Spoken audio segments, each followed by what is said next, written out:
Bonjour, j'espère d'abord que vous allez tous bien dans cette période un peu particulière et très dramatique à mon avis, qui aura des implications sur nos économies, sur notre façon de fonctionner, mais enfin on verra ça plus tard. Pour le moment, je voulais vous parler de la mise en place d'un fonds de solidarité par l'État.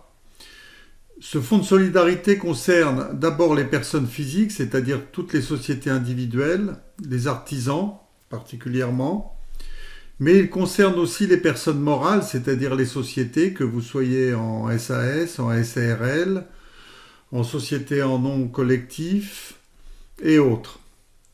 Mais quels sont réellement les bénéficiaires? Parce que lorsque l'État accorde quelque chose, il faut toujours des conditions. Première condition, vous ne pouvez plus accueillir du public par interdiction administrative entre le 1er mars et le 31 mars 2020. Nous pensons par exemple aux restaurants qui ont été fermés, les librairies qui ont été fermées. Par contre, les pharmacies restent ouvertes et donc ne sont pas exigibles pour cette mise en place de fonds de solidarité. Vous avez subi de ce fait une baisse de chiffre d'affaires d'au moins 50%. Et enfin, votre personnel est inférieur à 10 personnes.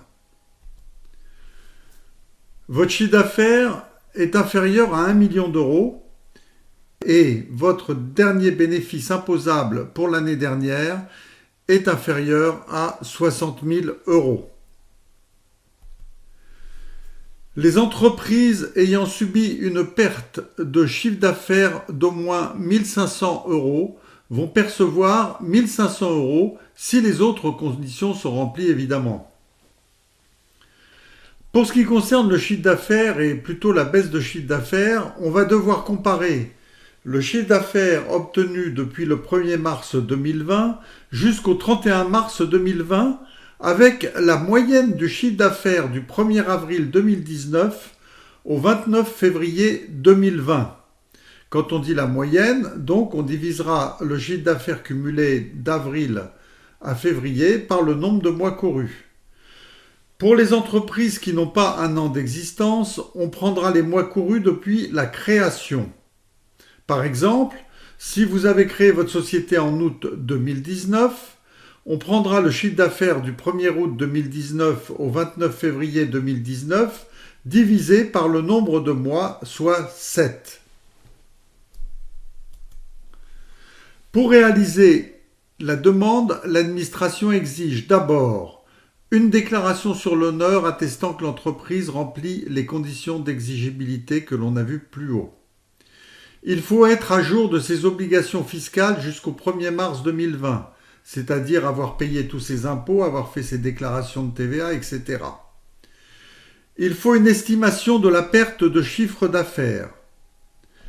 Et enfin, bien sûr, il faut les coordonnées de l'entreprise qui seront accompagnées d'un RIB.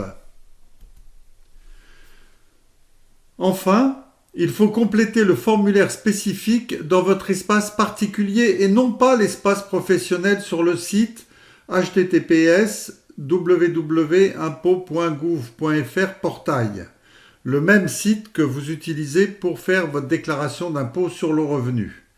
Il faut savoir qu'il y a une seule demande par entreprise et les informations seront retournées sur le mail que vous avez indiqué sur votre site particulier. Je vous souhaite bon courage et si vous avez des questions, vous pouvez toujours joindre Marina. Merci, au revoir.